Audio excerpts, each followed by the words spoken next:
जंपल sentences के बारे में अब हम बात करेंगे और कुछ प्रैक्टिस क्वेश्चंस के बारे में भी बात करेंगे।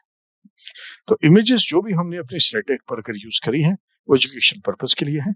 अगर आप उसके इंटेलेक्चुअल ओनर हैं तो प्लीज हमें बता दें, हम उनको रिमूव कर देंगे। तो इस सेशन में हम क्या बात करेंगे, हम बात करेंगे जंबल सेंटेंसेस की, उनका इंट्रोडक्शन, उनका कंसेप्ट क्या है, और फिर हम कुछ प्रैक्टिस क्वेश्चंस करेंगे उनके आंसर और एक्सप्लेनेशंस के साथ। तो जंबल सेंटेंस है क्या? A jumble sentence is a type of exercise in which the words और parts of a sentence are mixed up. तो एक ऐसा सेंटेंस है जिसके अंदर कुछ वर्ड्स या सेंटेंस के पार्ट्स को मिक्सअप कर दिया जाता है and the task is to arrange them to form a coherent grammatically correct sentence. और जो काम है हमारा वो ये है कि हम रीअरेंज करें उनको एक ऐसा स्ट्रक्चर बनाने में जो कि कोहेरेंट हो और ग्रामेटिकली करेक्ट हो। तो primary objective of jumble sentence exercises are grammar practice, vocab development, enhancing reading skills, promoting higher order thinking. तो प्राइमरी ऑब्जेक्टिव क्या है जंबल सेंटेंसेस की एक्सरसाइज कराने का? ये आपको एक तो ग्रामर की प्रैक्टिस देता है, आपको वोकैबुलरी के डेवलप करता है, आप नए नए वर्ड सीखते हैं, और इन्हांस करता है आपकी रीडिंग स्किल्स। अगर आप जंबल को ठीक कर पाएंगे इसका मतलब आप मेन आइडिया को ग्रैस्प कर पाएंगे, आपकी जो रीडिंग स्किल है वो बढ़ जाएगी। और प्रमोट करता है सोचने के बारे में, it forces you to think. तो हायर ऑर्डर थिंकिंग को ये इंट्रोड्यूस करता है, आप एक हायर ऑर्डर के अंदर सोच पाएंगे चीजों के बारे में। तो इसमें 12 मेन कंसेप्ट है जंबल सेंटेंसेस के जिनका हमें ध्यान रखना है। सेंटेंस स्ट्रक्चर, तो सबसे पहला है understand the basic structure of a sentence in English which typically follows the subject verb object pattern। तो आपको सबसे पहले ध्यान रखना है कि ज्यादातर sentences subject verb object pattern में होते हैं। जैसे she reads a book, इसमें she जो है वो सब्जेक्ट है, reads जो है वो वर्ब है, डूइंग वर्ड जो हो गया, एक्शन वर्ड जो हो गए वो हो गए वर्ब, और फिर आ गया book, book is an object. तो she आ गया जो करता है, जो काम करने वाला है वो एक सब्जेक्ट है, और जिस चीज पर काम हो रहा है वो एक ऑब्जेक्ट है। तो here book is an object. Identify the subject, तो हमारा मेन काम क्या होगा सबसे पहले कि हम सब्जेक्ट को आइडेंटिफाई कर लें। ये यूजुअली नाउन या प्रोनाउन होगा, और उसके बाद आइडेंटिफाई करें कोई ट्रांजिशनल वर्ड। तो ये ऐसे वर्ड होते हैं जैसे हाउएवर, मोरओवर, देयरफॉर, कॉन्सिक्वेंटली, ऐसे। तो इनके कारण हमें लॉजिकल फ्लो मिल जाता है। जैसे कि अगर किसी ने कहा कि one should eat eggs daily, however, तो अब हाउएवर लगाने के कारण वो जो पहले बोला सेंटेंस उसको हम ठीक उल्टा कर देते हैं, तो उसका एक कंट्रास्ट पैदा कर देते हैं प्रीवियस सेंटेंस से। तो इसीलिए हाउएवर का मतलब जो है वो नेक्स्ट जो उसके बाद आने वाला है वो ठीक उल्टा होगा जो भी हमने पहले बोला था। इसी तरह मोर ओवर अगर हम कहें तो मोर ओवर जो पहले हमने कहा उसी के ऊपर एडिशनल कमेंट हो सकता है। देयरफॉर मतलब जो हमने पहले कहा उसके बाद जो पार्ट आ रहा है देयरफॉर के बाद, इसका मतलब वो उसकी एक्सप्लेनेशन है, वो उसकी जस्टिफिकेशन है। फिर आपको स्पॉट करना पड़ेगा कुछ कनेक्टर्स को। ये वर्ड्स हैं जैसे एंड, बिकॉज, बट, और ऐसे, ये हेल्प कनेक्ट करते हैं पार्ट्स ऑफ द सेंटेंस को और क्लू देते हैं आपको सेंटेंस ऑर्डर का। पंक्चुएशन, इफ अगर आपके पास पंक्चुएशन है तो ये आपको काफी सिग्निफिकेंट क्लूज देगी। फॉर एग्जांपल, अगर एक स्टेटमेंट, एक सेगमेंट बिगिन करता है कैपिटल लेटर से और एंड करता है फुल स्टॉप से, तो ये प्रोबेबली बिगिनिंग और एंड ऑफ द सीक्वेंस को इंडिकेट करता है। तो इसी के कारण अगर 4 सेंटेंसेस हैं गलत ऑर्डर में है, हमें उनको रीअरेंज करना है राइट ऑर्डर में, तो अगर वो कैपिटल लेटर से बिगिन कर रहा है तो हमें पता लग गया कि वही सेंटेंस बिगिनर होगा, और इसी तरह एंड कर रहा है फुल स्टॉप से तो वो सेंटेंस एंटर होगा। तो अगर 5 सेंटेंसेस थे, 5 सब पार्ट थे एक सेंटेंस के, तो उनमें से 2 पार्ट तो हमने ऑलरेडी फिट कर दिए, सिर्फ 3 पार्ट को फिट करना रह जाएगा।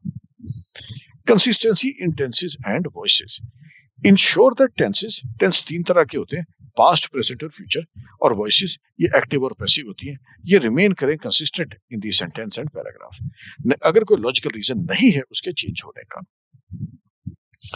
And look for clue words, कई बार आपको वर्ड्स मिल जाते हैं जैसे दिस, दैट, दीज, इट, तो ये किसी चीज को रेफर कर रहे हैं। अगर दिस आया तो दिस इज बैड, तो अगर दिस इज बैड आया तो इसका मतलब जो भी चीज बैड थी उसके बारे में हम पहले बोल चुके हैं, इसीलिए जिसके बाद आने वाले जो वर्ड्स हैं प्रोबेबली वो second part of the sentence में आएंगे। Coherence and cohesion. कई बार हमारे जो सेंटेंस और पैराग्राफ होते हैं वो हमें ऐसे ऑर्डर में दिए जाते हैं कि उनका लॉजिकल फ्लो नहीं होता, और हमें जब रीअरेंज करना है उनको राइट पैटर्न में, जंबल्ड सेंटेंसेस को अनजंबल करना है, तो हमें उनका एक्चुअली में एक लॉजिकल फ्लो देना है। तो हमें उनका सीक्वेंस चेक करना है ताकि जो सेंस उनकी बन सके वो कंटेक्चुअली बन सके। किसी कंटेक्स्ट में हम बात कर रहे हैं, तो फॉर एग्जांपल हमने अगर कहा कि I live in India and India is a beautiful country, तो अब ये सेंटेंस को अगर हमने तोड़ दिया और इसके पार्ट्स अलग अलग कर दिए सेंटेंस के, तो it is a beautiful country and I live in India का इतना सेंस नहीं बनता। सेंटेंसेस को राइट पार्ट्स को राइट ऑर्डर में लगाना पड़ेगा उसका सेंस बनाने के लिए, और एक आइडिया और उसका एक्शन लॉजिकली लीड करना चाहिए नेक्स्ट एक्शन को। फिर हमें कुछ मॉडिफायर्स भी देखने चाहिए। He almost drove his kids to school every day. तो वो ऑलमोस्ट एवरी डे अपने बच्चे को स्कूल ले जाता था, ये मतलब बना he drove his kids to school almost every day. इसका मतलब बदल गया, वो है कि ऑलमोस्ट एवरी डे, हर रोज वो अपने बच्चों को स्कूल ले जाता था। पहले का मतलब है कि वो स्कूल से थोड़ा पहले रुक गया, he almost drove his kids to school every day. तो इसके कारण जो मॉडिफायर्स हैं उनके कारण मीनिंग कंप्लीटली बदल सकता है। तो ऑलमोस्ट जो यहाँ पर वर्ड था ये मॉडिफायर था, इसको हमें राइट जगह में लगाना जरूरी है। फिर क्रोनोलॉजिकल ऑर्डर। अगर जो जंबल सेंटेंसेस हैं ये डिस्क्राइब कर रहे हैं सीक्वेंस ऑफ इवेंट्स, तो उनको हमें अरेंज करना पड़ेगा क्रोनोलॉजिकली, मतलब क्रोनो मीन्स टाइम, तो उनको टाइम के ऑर्डर में अरेंज करना पड़ेगा। General to specific or vice versa. Sometimes information in a paragraph flows from a general statement to specific detail or the other way around. तो कई बार जो स्टेटमेंट होता है हम एक जनरल स्टेटमेंट मार देते हैं और फिर उसको स्पेसिफिक डिटेल्स देते हैं। फॉर एग्जाम्पल वी मे से ऑल डॉग्स बार्क, और फिर हम स्पेसिफिक कहें but this dog does not. तो अब हमने उसके बाद specific detail they the but लगाने के बाद, इसीलिए कई बार हम एक जनरल स्टेटमेंट देते हैं और उसके बाद स्पेसिफिक डिटेल देते हैं, इसका भी हमें ध्यान रखना पड़ेगा। सबसे बड़ी बात है प्रैक्टिस। जैसे कि आप बाकी स्किल्स डेवलप करते हैं, आप जितनी प्रैक्टिस करेंगे सेंस अरेंजमेंट टास्क के ऊपर, उसी के अंदर आप उतना बेहतर बनते जाएंगे। ओवर टाइम आप रिकॉग्नाइज करना शुरू करेंगे पैटर्न्स को और डेवलप करेंगे स्ट्रेटजीज जो आपके लिए बेस्ट वर्कआउट होती हैं। तो हमारे पास पहला क्वेश्चन आ रहा है jumble sentence, when the impressionist. अब हमारे पास 4 यहाँ पर पार्ट्स हैं इस सेंटेंस के, इनको गलत ऑर्डर में कर दिया गया है। जो राइट ऑर्डर था वो हमें नहीं पता, हमें इनको राइट ऑर्डर में अरेंज करने की जरूरत है। When the impressionist they made them look like, तो ये तो श्योरली इसके साथ नहीं आएगा। अगर ये फर्स्ट पार्ट था सेंटेंस का और ये 6th पार्ट है, तो बीच में जो ये है इनको हमें रीअरेंज करना पड़ेगा। More emphasis on the scene, painted picture of the people, ये एस जो है ये 6 से पहले नहीं आ सकता। People you would see, more emphasis on the scene, again ये भी नहीं बन रहा। Every day and often putting, yes इसके साथ बन सकता है मोर एम्फोसिस ऑन द सीन। तो क्यू के बाद आ सकता है 6 clearly. When the impressionist they made them look like, ये भी नहीं आएगा। When the impressionist people you would C painted pictures of people, तो 1 के बाद ऐसा लगता है कि एस आ रहा है। When the impressionist painted picture of people, तो यहां पर impressionist जो है वो बन गया हमारा सब्जेक्ट, जो पेंटेड हो गया ये बन गया हमारा वर्ब, और पिक्चर जो था ये बना गया ऑब्जेक्ट। तो अगर हम इनको कंबाइन कर लें तो अब हमारा जो ऑर्डर था वो मीट हो रहा है। हमने कहा था ज्यादातर सेंटेंसेस ऑर्डर के होते हैं, तो इसके बाद आना चाहिए एस, 1 के बाद आना चाहिए एस, ये हमारा पक्का है। क्यू के बाद आएगा 6। अब हमारे पास बचे आर और पी। तो अब देखते हैं, when the impressionist painted pictures of people they made them look like, या every day and often putting. तो अगर हम कोशिश करें यहां पर पी लगाने की तो क्या बनेगा, painted pictures of people they made them look like, और उसके बाद क्या आएगा, आर आएगा, या फिर आर और पी आएगा। ये हमने ऑर्डर देखना है। तो आर देखते हैं पहले क्या है, पीपल यू वुड सी, और फिर पी दे मेड देम लुक लाइक। तो नहीं, ये ऑर्डर नहीं ठीक बन रहा, तो इसका रिवर्स होना चाहिए। दे made them look like people you would सी, तो पी के बाद आर आएगा, तो पी के बाद आर आएगा, तो ये सीक्वेंस राइट बन जाना चाहिए 1 S P R Q and 6। ठीक है, अब आंसर भी देख लेते हैं जरा डिटेल में कि इसको कैसे सॉल्व करा हमने। तो S P R और फिर आएगा Q।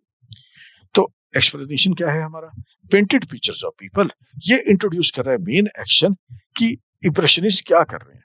They painted picture of people, they made them look like, ये लॉजिकली फ्लो कर रहा है कि उन्होंने पेंटिंग करी पिक्चर की, तो अब इंप्रेशनिस्ट पोर्ट्रे करना चाह रहा है उनको। दे made them look like people you would सी, तो ये इलेबोरेट कर रहा है आगे कि इंप्रेशनिस्ट जो है, जो पेंटर है, वो किसको पेंट करना चाह रहा है, ऑर्डिनरी एवरीडे पीपल को। तो वो जो हमें आमतौर पर लोग दिखते हैं उन्हीं की पेंटिंग बना रहे हैं। एवरीडे एंड ऑफन पुटिंग, ये डिस्क्राइब कर रहा है कि इंप्रेशनिस्ट जो है वो डिपिक्ट कर रहे हैं एवरीडे पीपल को एवरीडे सीन के ऊपर। कैसे, हाउ, तो एवरीडे एंड ऑफन पुटिंग, तो ये पीपल यू वुड सी को आगे जाकर एवरीडे एंड ऑफन पुटिंग उसको एक्सप्लेन कर रहा है। तो इस तरीके से ये पार्ट्स बन गए इसके। ये स्टार्ट करता है कि क्या इंप्रेशनिस्ट ने करा एस के कारण, he painted picture, explain their method P, and then identify the subject R, and then describe their approach Q। तो इस तरीके से 4 पार्ट्स आ गए। इन 4 पार्ट्स के कारण ये हमारा जो सेंटेंस था ये अनजम्बल हो गया। अब आपके पास है नेक्स्ट सेंटेंस, ये भी जम्बल्ड अप है। आप देखिए क्या आप इसमें राइट ऑर्डर ढूंढ पाते हैं। आपके पास है 10 सेकेंड्स, देखिए अगर आप राइट आंसर ढूंढ पाए।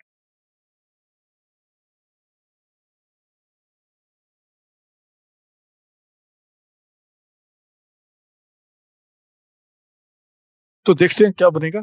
शर्लक होम्स इज दी, तो हमारे पास पहला जो अवेलेबल है दैट इज अवेलेबल इज 1, तो हमारे पास 1 अवेलेबल है।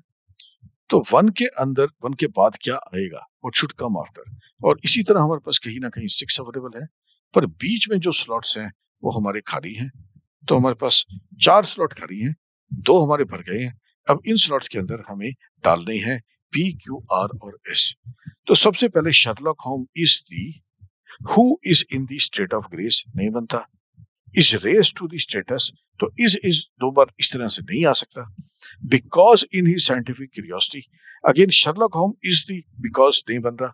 exceptional individual, तो exceptional individual बनता है, तो सबसे पहले आया था S, हमारे पास 1 के बाद आना चाहिए S। तो ये इंट्रोड्यूस कर रहा है शर्लक होम्स को एज अ एक्सेप्शनल इंडिविजुअल। तो हमने 1 को यूज कर लिया, हमने S को यूज कर लिया, तो हम इसको टिक कर लेते हैं, निशान लगा लेते हैं कि एस को हमने यूज कर लिया। अब हमारे पास बच रहे हैं पी क्यू और आर, तो सेंटेंस बन गया Sherlock home is the exceptional individual. इसके बाद क्या आता है, हमें उसको एक्सप्लेन करना चाहिए। कौन सा सेंटेंस ऐसा है जो थोड़ा एक्सप्लेन कर रहा है, तो who is in the state of grace ये बनता है, is raised to the status question mark, because in is scientific curiosity again question mark. तो इसके बाद आना चाहिए पी, क्योंकि ये एक्सप्लेन कर रहा है इस सेंटेंस को। तो बन गया sentence Sherlock home is the, फिर आ गया एक्सेप्शनल इंडिविजुअल 2, और फिर आ गया हमारा who in the state of grace, फिर आ जाएगा हमारा next R, who in the state of grace because in his scientific curiosity, तो हमारे पास आ जाएगा एस पी, और फिर आ जाएगा because in his interesting curiosity, और फिर आ जाएगा हमारे पास Q is raised to the status of a heroic perception. तो डिटेल में देख लेते हैं इसको कि हमने इसको कैसे सॉल्व करा। तो सेंटेंस कुछ ऐसे बन जाएंगे एस पी आर और क्यू। तो सबसे पहले आएगा एक्सेप्शनल इंडिविजुअल, तो हमने कहा Sherlock Holmes is the exceptional individual, तो ये इंट्रोड्यूस कर रहा है शर्लक होम्स को एज एन एक्सेप्शनल पर्सन। फिर हमने नेक्स्ट डाला इसके अंदर who is in the state of grace, तो ये डिस्क्राइब कर रहा है कि होम्स जो है एक्सेप्शनल है, ऑपरेट करता है एक यूनिक मैनर में, because in he scientific curiosity, ये एक्सप्लेन कर रहा है कि होम्स जो है वो एक्सेप्शनल क्यों है, क्योंकि उसकी साइंटिफिक क्यूरियोसिटी है। और फिर finally is raised to the status, ये कंक्लूड कर रहा है कि जो आने वाला है अब वो है कि हीरोइक पैशन, तो हीरोइक पैशन के लिए is raised to the status of heroic passion. तो ये सेंटेंस जो था ये फ्लो में आ गया और इसके कारण ये जो सेंटेंस का स्ट्रक्चर बना, सबसे पहले हम डिस्क्राइब करा होम्स को, इलेबोरेट करा उसकी नेचर को, एक्सप्लेन करा कि वो एक्सेप्शनल क्यों है और फिर फाइनली चूज करा उसका रिजल्ट जिसके कारण उसकी एक्सेप्शनल क्वालिटीज हैं। चलिए एक और देखते हैं क्वेश्चन। इसके अंदर भी हमारे पास 4 चॉइसेस हैं, एस, पी, क्यू और आर, इनको अरेंज करना है। The goal of our present system, schooling is to prepare students for the examination system which will take them to the off primary school best technical institutions in the country। 4 choices हैं, SPQR, QPRS, PRQS, PSQR। आपको choose करना है right answer क्या है। 4 choices हैं आपके पास, 10 second आपके पास आंसर करने की कोशिश करिए।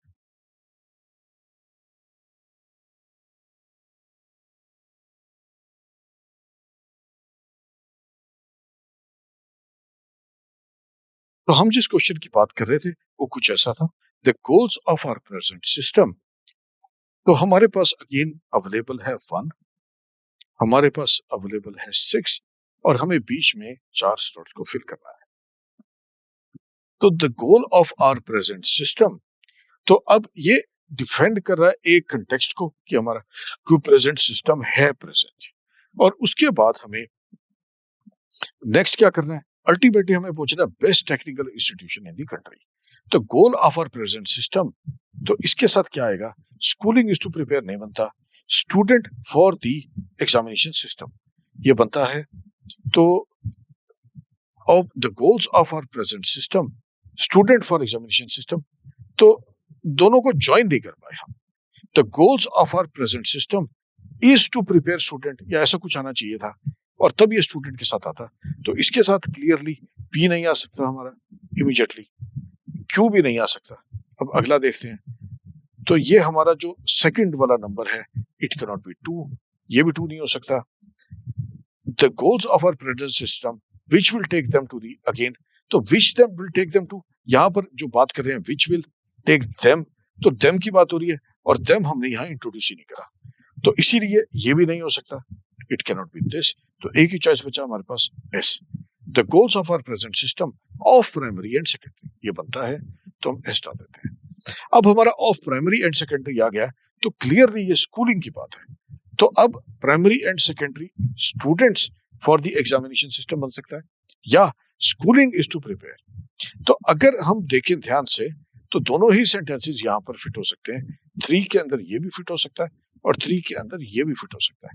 पर अगर हम ये 3 के अंदर फिट करेंगे स्कूलिंग इज टू प्रिपेयर, तो लॉजिकली नेक्स्ट जो सेंटेंस बन जाएगा वो स्टूडेंट्स बन जाएगा, क्योंकि ऐसा लग रहा है हम बात कर रहे हैं प्रेजेंट सिस्टम की, स्कूलिंग की बात कर रहे हैं, जो स्टूडेंट्स को प्रिपेयर कर रहा है ऐसे के लिए कि वो बेस्ट टेक्निकल इंस्टीट्यूशंस में जा सके। तो ये करने के लिए हमने अभी तक कर लिया the goals of our present system, फिर हमने कहा है of primary and secondary schooling आना चाहिए इज टू प्रिपेयर, तो यहाँ पर पी आ जाएगा, schooling is to prepare home, who should be prepare. तो अब हमारे पास बचता जो है वो बचता है क्यू और हमारे पास बचता है आर, इन दोनों में से एक चूज करना है। तो क्या आएगा, क्लियरली स्टूडेंट्स आएगा, क्योंकि हमने कह दिया है हमने प्रिपेयर करना है किसको, तो किसको प्रिपेयर करना है हमने, नेक्स्ट प्रिपेयर करना है हमने स्टूडेंट्स को, विच इज क्यू। तो क्यू आ गया student for the examination system which will take them, तो ये आ गया आर, और आर के बाद लॉजिकली आ गया to best technical institutions in the country. तो बन गया, बिल्कुल लॉजिक बन गया। The goal of our present system of schooling के अंदर हम प्रिपेयर कर रहे हैं स्टूडेंट्स को एग्जामिनेशन सिस्टम के थ्रू, ताकि वो उनको ले जाए best technical institutions in the country में। तो कोई चॉइस है ऐसा हमारे पास, S, P, Q and R, yes choice is correct, S, P, Q, R is correct. Explanation, तो जो सीक्वेंस है वो लॉजिकली स्टार्ट हुआ कंटेक्स्ट के साथ, उसमें हमने बोला कि हमारा रीजन क्या है, हम किस चीज के लिए आर्टिकल इंट्रोड्यूस कर रहे हैं, वो स्कूलिंग के ऊपर था, और फिर हमने स्टेट करा अपने गोल को जो हमारा बी था कि स्कूलिंग इज टू प्रिपेयर, फिर हमने एक्सप्लेन करा इसको कैसे अचीव करना है, students of the examination system, और फिर कंक्लूड करा आउटकम के साथ कि this will take them to the best technical institution, ये इसका कंक्लूजन है। चलिए अगला देखते हैं question 4, the watchman P and found 2 thieves. तो अब वॉचमैन के साथ हमारे पास 1 आ गया, तो हमारे पास 1 ऑलरेडी दिया हुआ है द वॉचमैन, और फिर हमें दिया हुआ है 6, were trying to get in. अब हमें चूज करना है इनके अंदर से वर्ड्स को। Were trying to get in, तो कौन गेट इन करने की कोशिश कर रहे थे? डॉग बार्किंग नहीं बनता, with black mask, woke up when and found through thieves.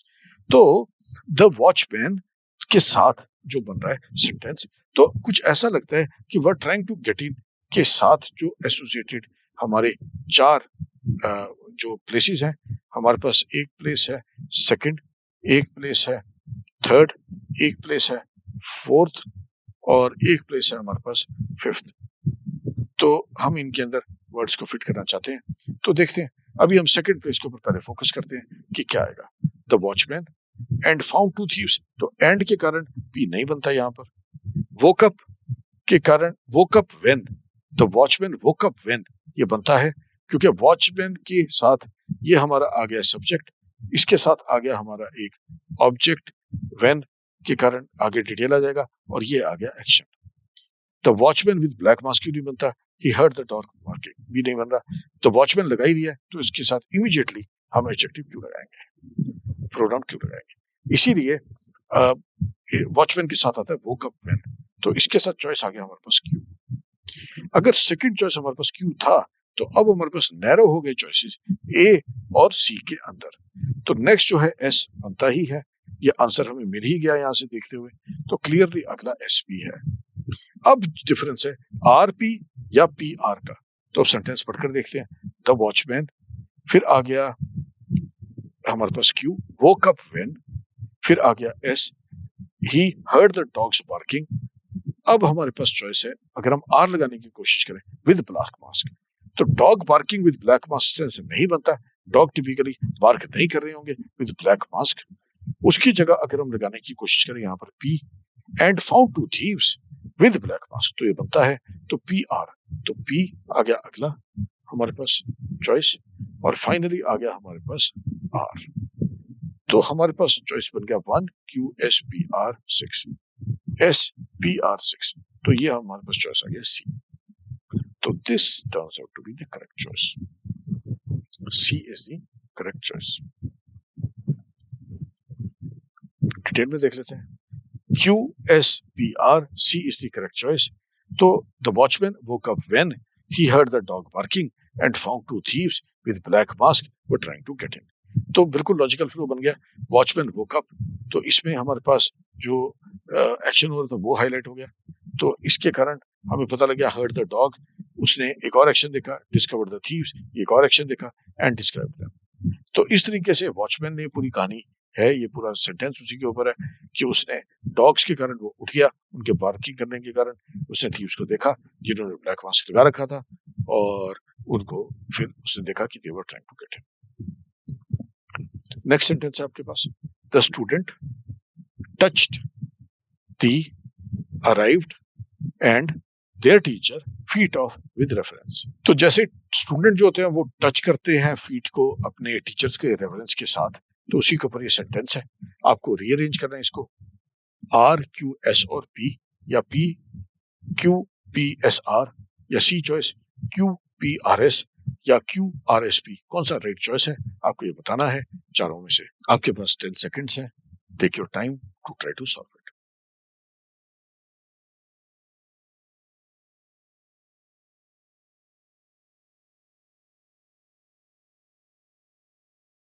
तो हमारे पास क्लियरली 1 अवेलेबल है, फिर हमारे पास 2 का स्लॉट खाली है, 3 का स्लॉट खाली है, 4 का स्लॉट भी खाली है, 5th का स्लॉट भी खाली है, और फिर हमारे पास है 6th which is number 6 with reference. So the student है यहाँ पर, और यहाँ पर है with reference, बीच में हमारे पास जगह खाली है। जिस चीज को हम पॉइंट आउट करना चाह रहे हैं वो कुछ ऐसा है कि स्टूडेंट्स है वो फीट को टच कर रहे हैं, स्टूडेंट जो है वो टीचर की फीट को टच कर रहे हैं विद रेफरेंस। ठीक है, तो इसको सॉल्व करना शुरू करते हैं। कैसे इसको सॉल्व करेंगे हम देखना शुरू करते हैं। सो द स्टूडेंट, तो स्टूडेंट आ गया हमारे पास, क्लियरली आ गया हमारे पास एक ये आ गया हमारे पास सब्जेक्ट। अब सब्जेक्ट कुछ काम करेंगे, वर्ब आएगा और फिर ऑब्जेक्ट आएगा। तो स्टूडेंट क्या कर सकता है, टच कर सकता है, arrived, there teacher, feet off, with reference. तो टच्ड भी अराइव्ड भी ये दोनों ही वर्ब है, बाकी कोई भी वर्ब नहीं है। तो द स्टूडेंट टच्ड दी या अराइव्ड एंड, तो कौन सा आना चाहिए यहाँ पर, तो स्टूडेंट के साथ टच दी अगर आता तो उसके साथ क्लियरली आएगा feet of their teacher with reference, ऐसा कुछ बन जाएगा। पर अराइव्ड एंड बीच में रह जाएगा। अगर उसकी जगह हम ऐसे कुछ करने की कोशिश करें, the student arrived and touch the, तो ये बन सकता है। तो हम यहां पर लगा लेते हैं क्यू। और वैसे भी हमारे पास 3 जगह क्यू की चॉइस थी और एक जो चॉइस थी वो आर की थी। द स्टूडेंट देयर टीचर तो नहीं बनता, तो ये तो क्लियरली गलत था। अब हमारे पास पहली जो चॉइस थी वो क्यू थी, वो यहाँ प्रूव हो रहा है कि क्यू ही है। मोस्ट लाइकली अगली चॉइस हमारे पास पी की होनी चाहिए, क्योंकि 2 चॉइसेस में पी है। तो हम देखते हैं कि क्या पी की सेंस बनती है टाइम बचाने के लिए। The student arrived and touch the बिल्कुल बनता है, तो नेक्स्ट जो हमारा बनता है वो पी बनता है। हमें पी यहाँ पर डाल देना चाहिए। We should try to put P here. अगर ये पी हो गया तो नेक्स्ट क्या बनता है। अब हमारे पास जो चॉइसेस हैं ये हट गया हमारा लास्ट वाला। अब हमारे पास चॉइसेस बचती हैं, जो डालना है हमने एस आर या आर एस। तो the student arrived and touch the feet of आएगा, एस आएगा। यहाँ पर क्लियरली हमारे पास एस आना चाहिए और एस आएगा, तो हमारे पास चॉइस जो है वो सिर्फ बी है। B is the correct answer. तो B is the correct answer, Q P S and R. The logical sequence है, the student arrived, performed an action, specified the object of the action which was feet of the teacher and described the manner of the action, तो ये the teacher with reference। तो इस तरीके से the student arrived and touched the feet of their teacher with reference। तो सारा logical flow बन गया, इसके कारण हम इसको अरेंज कर पा रहे हैं। नेक्स्ट है हमारे पास this summer was the most, और फिर to believe that next and we have reasons, scorching in living memory, year and the year after will be hotter still. तो क्या इनका सीक्वेंस होना चाहिए, आपके पास 10 सेकंड है, आप इसको ट्राई करने का सॉल्व कर सकते हैं। 4 चॉइसेस हैं, S R P and Q, Q S P and R, S P Q and R Q P and S. 4 choices हैं।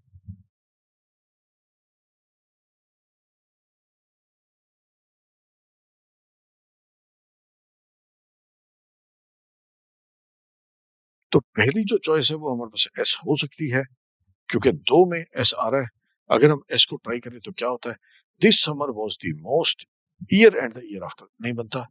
वॉज द मोस्ट, अगर मोस्ट आया तो मोस्ट को हमें किसी चीज को क्वालिफाई करना पड़ेगा कि मोस्ट क्या है। टू बिलीव दैट नेक्स्ट इसके साथ नहीं बन रहा। And we have reason, again and नहीं लगा सकते क्योंकि 2 सेंटेंसेस नहीं बन रहे यहाँ पर इनको जोड़ने के लिए। Was the most scorching in living, ये बनता है हमारा चॉइस आर का। अगर हम यहाँ पर आर लगा दें तो हमारे पास इनफैक्ट एक ही ऐसा आंसर है जिसमें 1 के बाद आर है, and that is answer D. तो हमें बाकी चेक करने की जरूरत नहीं है, हम देखते हैं answer is D. Scorching in living memory के कारण ही हमने सॉल्व कर दिया इसको। जो अगर हम और भी लगाते तो कुछ ऐसा बनता ये कि this summer was the most scorching in living memory and we have reasons to believe that next year and the year after will be hotter still. तो इस तरीके से ये बन जाएगा। ये जो लास्ट था हमारा, ये हमारे को गिवन था। तो इस केस में क्या लॉजिकल फ्लो बना, हमने सबसे पहले करंट सिचुएशन को एक्सप्लेन करा, उसका रीजन दिया, उसको लिंक करा बिलीफ अबाउट द फ्यूचर से, और कंक्लूड करते हैं एक्सपेक्टेशन ऑफ फ्यूचर इवेंट से। तो एक और तरीका हो सकता है आपके पास सॉल्व करने का, आप इसको पूरा लॉजिकल स्ट्रक्चर के थ्रू भी सॉल्व कर सकते हैं। नेक्स्ट है हमारे पास falcons have sharp angular wings. तो इसमें to dive sharply and to allow them to chase their prey that give them the speed to capture their victims। तो 1 और 6 के बीच में हमें 4 स्लॉट दिए गए हैं जो हमें भरने हैं। तो 1 है हमारे पास, फिर हमारे पास 4 स्लॉट खाली हैं, और फिर हमारे पास 6 है। तो falcons have sharp angular wings, तो फैल्कन्स के पास कुछ है, ये बन गया हमारा सब्जेक्ट, इनके पास शार्प एंगुलर विंग है, ये हमारा ऑब्जेक्ट बन गया। अब ये इससे क्या करेंगे, कुछ करेंगे, इनसे एक्शन आएगा, वो देखेंगे हम, उसके कारण हम इनको जोड़ पाएंगे। और फाइनली जो आता है सेंटेंस एंडिंग जो होगी टू कैप्चर देयर विक्टिम्स। तो ये यूज करना चाह रहे हैं अपने कुछ एंगुलर विंग्स को कैप्चर करने के लिए अपने विक्टिम्स को। तो इन दोनों को हमें जोड़ने की जरूरत है 1 और 6 को। तो यहाँ पर वो अपने विंग्स को यूज करना शुरू कर रहे हैं और यहाँ पर वो एक किसी भी आइटम को वो कैच कर पा रहे हैं। तो ये बेसिकली कुछ भी आइटम है जिसको वो कैच कर पा रहे हैं ईट करने के लिए उसको, और तो इसको बीच में फ्लो क्या आएगा।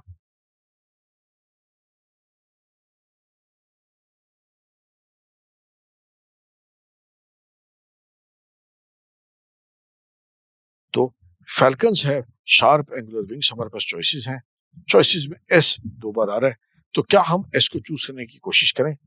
Falcons have sharp angular wings that give them the speed बनता है बिल्कुल, तो 1 एस लगा सकते हैं हम। अगर हम एस लगा देंगे तो हमारे पास ये 2 चॉइसेस जो थी ये कट हो जाएंगी। अब हमारे पास बचेंगी 2 चॉइसेस। इसमें आर या क्यू को अगर हम लगा पाए तो हम सॉल्व कर लेंगे इसको। Falcons have sharp angular wings that give them the speed, और अब आना चाहिए हमारा क्यू या पी। अगर क्यू लगाएं टू डाइव शार्पली आएगा, अगर हम पी लगाएं एंड अलाउ देम, तो यहां पर हमारे पास चॉइस है क्यू लगा सकते हैं, सॉरी हम आर लगा सकते हैं या क्यू लगा सकते हैं। तो आर जो है to chase their prey, to chase their prey, या फिर ये हो सकता है Q and allow them, and allow them. तो एंड एकदम से यहां नहीं आ सकता, to capture their victims and allow them, and allow them to dive sharply, तो to chase their prey that give them speed.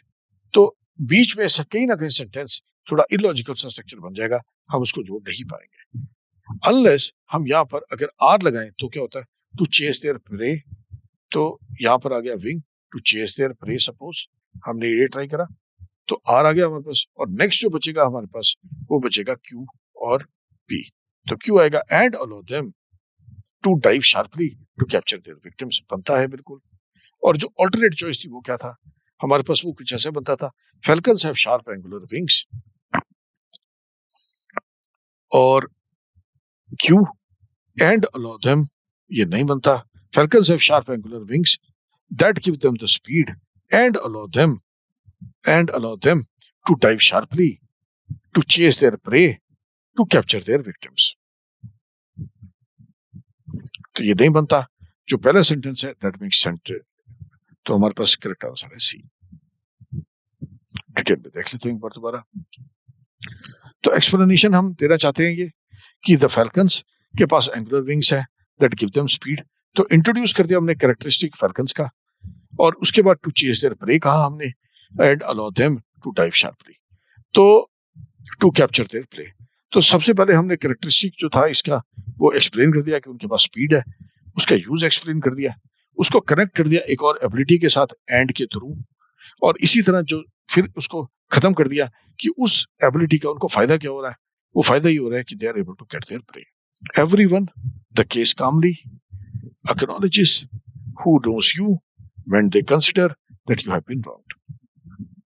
तो आपके पास ये एक जम्बल्ड सेंटेंस है, 10 सेकंड है कि आप चाहें तो इसको सॉल्व कर लें।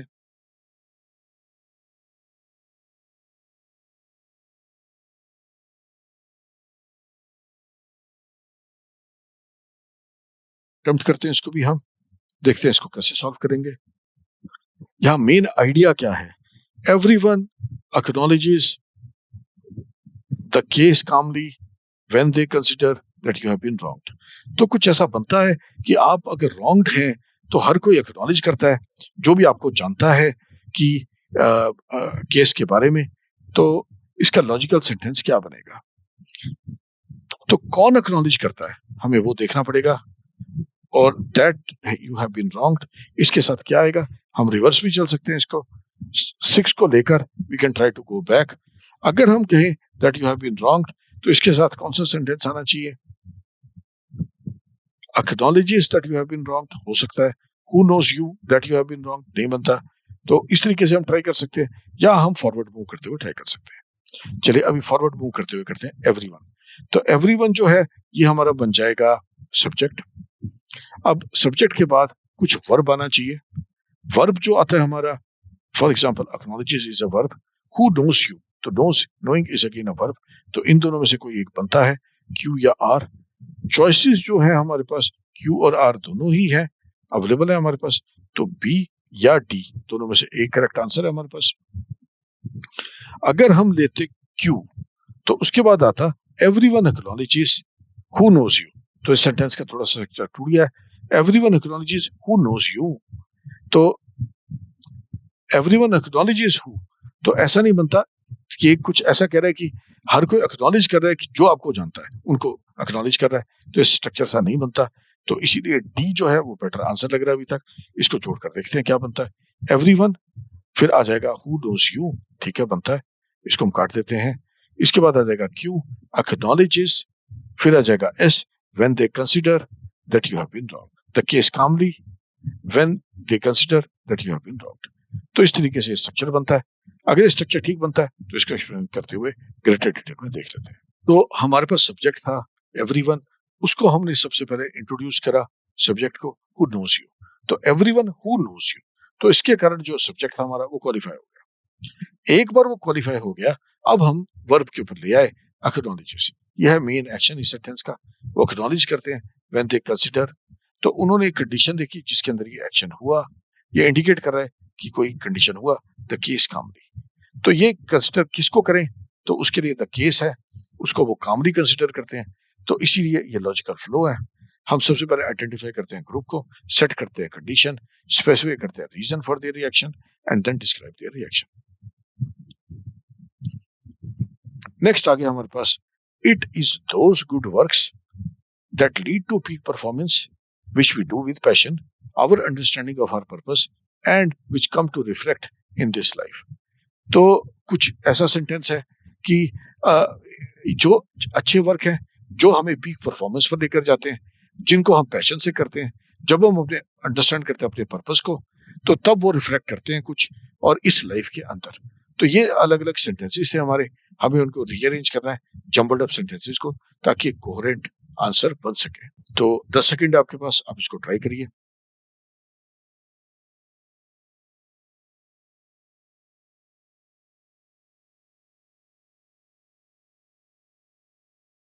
अब हम बढ़ते हैं आगे कि इसको कैसे सॉल्व करेंगे। It is those good works, तो यहां पर हमने सबसे पहले गुड वर्क्स को डिफाइन करा। अगर गुड वर्क्स को डिफाइन करा तो उसको हमें अब क्वालिफाई करना पड़ेगा, एक्सप्लेन करना पड़ेगा आउटकम को, और फिर कनेक्ट करना पड़ेगा उसको, ताकि इन दिस लाइफ के साथ वो कनेक्ट हो जाए। तो it is those good works और इन दिस लाइफ के बीच में हमें स्लॉट्स को भरना है। तो हमारे पास 1 है, 6 है और बीच में 4 स्लॉट खाली है। 4 स्लॉट में क्या आना चाहिए, क्या वो पी आता है, क्या वो क्यू आता है, क्या वो एस आता है। क्लियरली पहला आर नहीं है, चलिए एक तो हमारा एक हटा।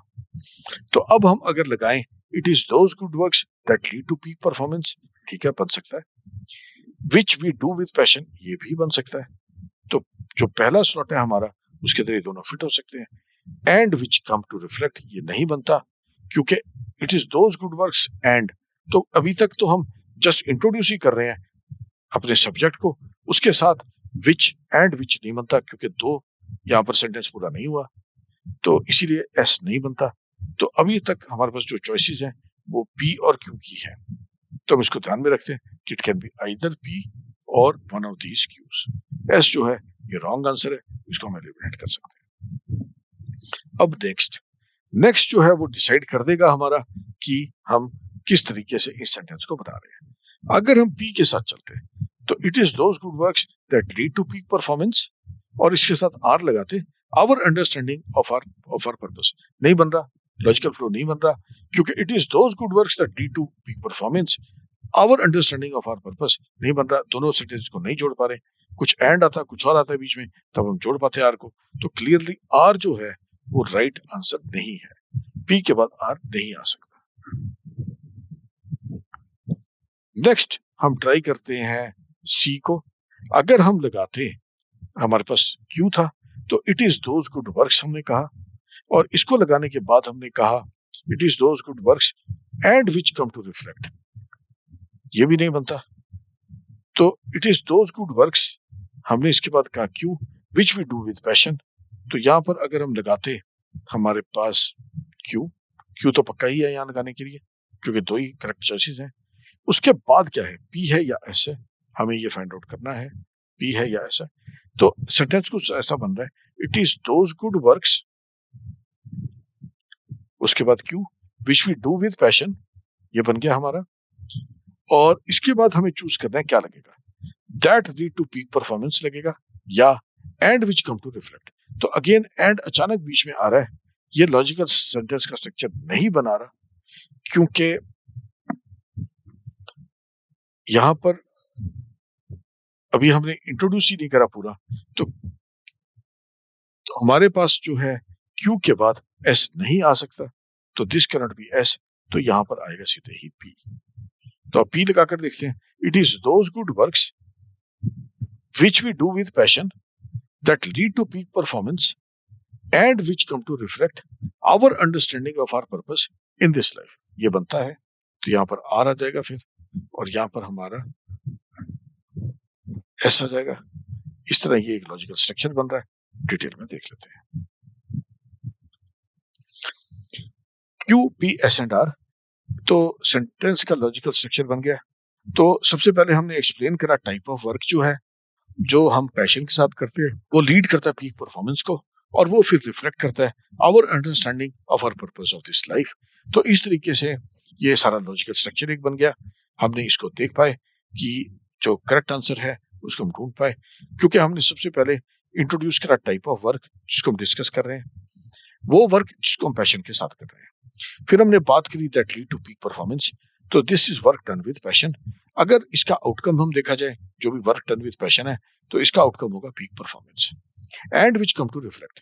तो इसमें करेक्ट करा हमने वर्क को रिफ्लेक्शन के साथ, और इस तरह हमने कंक्लूड करा कि एक्सप्लेन करा कि वर्क अल्टीमेटली क्या रिफ्लेक्ट करता है, हमारा पर्पस इन लाइफ। तो इस तरीके से कंक्लूजन जो था वो बिल्कुल एंड में आया, और हमने एक्सप्लेन करा कि हम जो वर्क कर रहे हैं कैसा था, उसका क्या रिजल्ट था, और फिर एंड लगाकर हमने उसका कनेक्ट कर दिया उसको कि जो वर्क का अल्टीमेट रिफ्लेक्शन क्या होगा।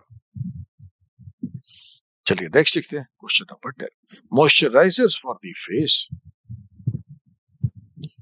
अब हमारे पास चॉइसेस है, एज ऑयली वंस में block in greater concentration on the face, the oily glands found should be chosen carefully and cause pimples, acne और ब्रेकआउट।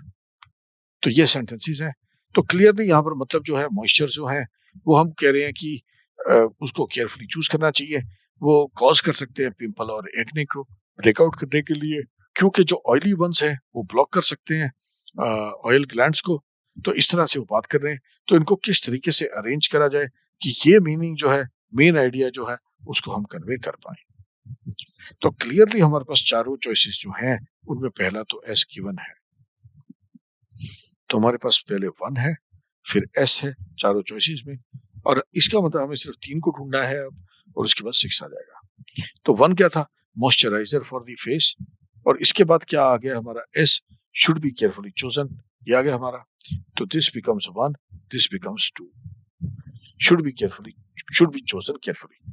अब आता है हमारा कि हम किसको चूज करेंगे, और वो डिसाइड कर देगा हमारा कि इन 3 में से कोई राइट आंसर है या नहीं। तो वो देखने के लिए अब हम नेक्स्ट चूज करते हैं। अब अगर हम लेते आर, तो ऑयल ग्लैंड्स फाउंड नहीं बनता, so this is clearly not 3, this is not 3। अगर ये आर नहीं है, इसका मतलब ये चॉइस नहीं है। अब हम क्यू ट्राई करते हैं, 1 SQ, moisturiser for the face should be chosen carefully in greater concentration on the face. Again अचानक से आ गया ये in greater concentration of the face. हमने अभी तक सिर्फ मॉइस्चराइजर की बात कर रहे थे कि they should be chosen carefully, और अचानक ये आ गया in greater concentration on the face, एक एक्शन होना शुरू हो गया। अभी तो हमने सिर्फ चूज ही करा, उसको अप्लाई नहीं करा, कुछ नहीं करा, तो इसका मतलब क्यू भी नहीं बन सकता। अगर एस के बाद क्यू नहीं आ सकता तो क्लियरली पी आएगा। अब हमारे पास 2 चॉइसेस बचते हैं पी के, तो पी जो था ये बन गया हमारा थर्ड चॉइस। तो moisturiser for the face should be chosen carefully as oily ones may block. अब किसको ब्लॉक करेंगे वो, in greater concentration on the face को या ऑयल ग्लैंड्स को, क्लियरली ऑयल ग्लैंड्स को। तो आ गया आर, तो हमारा जो आर था वो सी चॉइस थी, तो this will be the correct answer. तो C is the correct answer, S P R and Q should be chosen carefully. Main idea जो था उसमें हम क्वेश्चन कह रहे हैं कि सिलेक्ट मॉइस्चराइजर में आपको क्वेश्चन बदलना चाहिए। क्यों? क्योंकि एज ऑयली वंस में ब्लॉक, तो लॉजिकली आ रहा है इससे। क्योंकि हमने एक्सप्लेन कर दिया रीजन क्या था, केयरफुली क्यों चूज करना चाहिए, क्योंकि अगर आप ऑयली वन लेंगे तो वो ब्लॉक कर देगा। द ऑयल ग्लैंड्स फाउंड, तो किसको ब्लॉक करेगा? Oil glands found in greater concentration on the face, जो कि हमारे फेस पर ग्रेटर कंसंट्रेशन में अकर करते हैं। तो करेक्ट सीक्वेंस बन जाएगा S P R and Q. चलिए नेक्स्ट क्वेश्चन देखते हैं। नेक्स्ट क्वेश्चन है हमारे पास, these about the heavenly experiments by the scientist with amazing knowledge will supply us bodies। तो कौन से हैं मेन आइडियाज इसमें, और इसके कारण हमारे पास क्या राइट चॉइस है?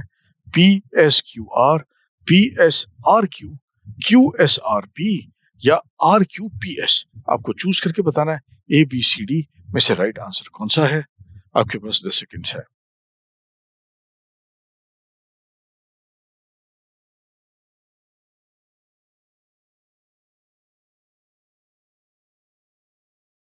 तो अगर इसको सॉल्व करना है हमने, तो कुछ हमें ध्यान रखना पड़ेगा कि मेन आइडिया क्या है। जो हमें गिवन है अभी वो कुछ ऐसा है, दीज, और फिर हमारे को गिवन है बॉडीज 1 और 6 गिवन है, बीच में 4 स्लॉट्स में हमें पी क्यू आर और एस को डालना है। तो पहला जो है वो पॉसिबल है कि वो पी हो या वो क्यू हो या वो आर हो। तो क्या हम पी को डालकर देख सकते हैं? दीज अबाउट दी हेवनली तो नहीं बन रहा। अबाउट दी हेवनली के लिए दीज का हमारा तो बन गया, बट अबाउट दी हेवनली इसके साथ जार नहीं कर रहा। इसके साथ कुछ वर्ब होना चाहिए था, कुछ एक्सप्लेनेशन होना चाहिए था। अगर ये पी नहीं बनता तो क्लियरली हमारे दो चॉइसेस तो कट ही गए। अब हमारे पास क्यू और आर बचता है। अगर हम देखें दीज और आर लगाएं विद अमेजिंग नॉलेज, तो विद अमेजिंग नॉलेज कौन? दीज विद अमेजिंग नॉलेज नहीं बन रहा। मतलब for example these man with amazing knowledge होता या कुछ और ऐसा होता, तो नाउन हमें चाहिए था, वो नाउन मिसिंग है, इसीलिए विद अमेजिंग नॉलेज नहीं बनता। These experiments by the scientist ये बनता है, क्योंकि दीज एक्सपेरिमेंट्स, तो एक्सपेरिमेंट्स बाय द साइंटिस्ट, तो दोनों चीजें हो गई। दीज के कारण एक्सपेरिमेंट भी आ गया और बाय द साइंटिस्ट भी आ गया। तो अगर हम चूज करें तो क्लियरली डी हटेगा, तो एक ही आंसर बचेगा सी। सिर्फ क्यू के कारण हमें पता लग गया, स्टार्टिंग पॉइंट के कारण पता लग गया कि राइट चॉइस क्या था। अगर ये ट्रू है तो सेंटेंस कैसा दिखेगा? These experiments by the scientist will supply us with amazing knowledge about the heavenly bodies। तो ये जो एक्सपेरिमेंट है साइंटिस्ट के, वो हमें सप्लाई करेंगे अमेजिंग नॉलेज उन चीजों के बारे में जो हेवनली बॉडीज हैं। तो बिल्कुल लॉजिकल स्ट्रक्चर बन गया, इजी बन गया इसको सॉल्व करना। ये उसकी डिटेल्ड एक्सप्लेनेशन है। तो हमने जो करेक्ट सीक्वेंस रखा वो रखा C Q S R P. ये लॉजिकली कनेक्ट कर रहा है एक्सपेरिमेंट्स को to the knowledge gained and finally specifies that knowledge pertains to P. तो ऑप्शन सी जो हो गया वो राइट आंसर हो गया, इसीलिए। अब नेक्स्ट आ गया हमारे पास jumble sentence. Over 67 years but the problems have remained, have passed of the common man as daunting as error। तो ये प्रोबेबली बात कर रहा है कि 67 इयर्स में जो प्रॉब्लम कॉमन मैन फेस करता है उसमें कोई बदलाव नहीं आया। तो इसको हम कैसे रीअरेंज करें इसके सेंटेंस के पार्ट्स को कि ये एक लॉजिकल स्ट्रक्चर बना दे हमें, ये हमें देखने की जरूरत है। तो अगेन हमारे पास 1 गिवन है, हमारे पास 6 गिवन है, बीच में 4 स्लॉट है हमारे पास जिनको हमें भरना है। तो सबसे पहले आया हमारा ओवर 67 इयर्स।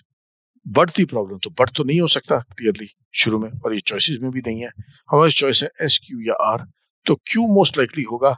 तो अगर हम क्यू डालने की कोशिश करें, ओवर 67 इयर्स हैव रिमेंड नहीं बन रहा। ओवर 67 इयर्स क्या हैव रिमेंड नहीं बन रहा है, तो इसीलिए क्यू ये भी नहीं है चॉइस और ये भी नहीं है चॉइस, तो क्यू शुरू में नहीं है। ये हमारे लिए क्लियर हो गया। अब एस है या आर है ये देखना है। एस डालकर देखते हैं। Over 67 years of the common man, क्या ऑफ द कॉमन मैन, कुछ रह रहा है बीच में, dash of the common man, तो इसीलिए ये एस भी यहाँ पर फिट नहीं होता, इसीलिए ए भी करेक्ट चॉइस नहीं है। तो इसका मतलब डी करेक्ट चॉइस है, आर पी एस क्यू। और अगर हम इसको लगाते तो क्या सेंटेंस बनता है? Over 67 years have passed but the problems have remained, but the problems of the common man have remained as daunting as ever. तो यस, पूरा सेंटेंस का स्ट्रक्चर बन गया। तो correct choice is clearly D. Detail में देख लेते हैं, अगर आप इसको लॉजिकली सॉल्व करते तो कैसे करते हैं। तो आंसर है डी, एक्सप्लेनेशन है पास्ट। ये कंटेक्स्ट सेट कर रहा है कि 67 ईयर्स जो है they have gone by, but the problem. तो अब ये थोड़ा रिवर्स जाने की कोशिश कर रहे हैं, हम एक्सप्लेन करने की कोशिश कर रहे हैं कि with the passage of time problem solve होनी चाहिए थी, बट वो अभी भी परसिस्टेंट प्रॉब्लम है। ऐसी प्रॉब्लम एग्जिस्ट कर रही है जो कि नहीं हट रही। ऑफ द कॉमन मैन, तो किसकी प्रॉब्लम्स है ये हमने डिसाइड कर लिया, यहाँ पर डिस्कस कर लिया कि they are of the common man. Have remained मतलब ये प्रॉब्लम जो है ये अनचेंज्ड है, परसिस्टेंट है, हैव रिमेन्ड, और इस तरह से ये स्ट्रक्चर बन गया R P S and Q. Correct sequence जो है ये लॉजिकली कनेक्ट कर रहा है पैसेज ऑफ टाइम को परसिस्टेंट ऑफ प्रॉब्लम के साथ, और फिर स्पेसिफाई कर रहा है कि प्रॉब्लम्स जो है वो अनचेंज्ड है। नेक्स्ट आया the president from Tokyo where he was meeting with came back other world leaders. तो कुछ ऐसा है, द प्रेसिडेंट जो है वो टोक्यो से है, जहां उसने मीटिंग करी कुछ, he came back other world leaders. तो ये कहीं ऐसा है कि उसने मीटिंग करी अदर वर्ल्ड लीडर्स के साथ और वो वापस आ गए टोक्यो से। तो कुछ ऐसा है। तो अगर ये सेंटेंस को राइट ऑर्डर में हमने अरेंज करना है तो वो कैसे होगा। आपके पास 10 सेकंड है, आप ट्राई कर सकते हैं।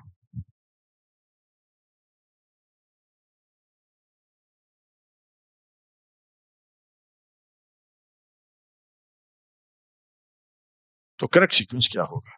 अगेन हमारे पास 1 गिवन है, हमारे पास 6 गिवन है, बीच में 4 स्लॉट है जिनमें हमें डालना है हमारे लिए पी क्यू आर और एस।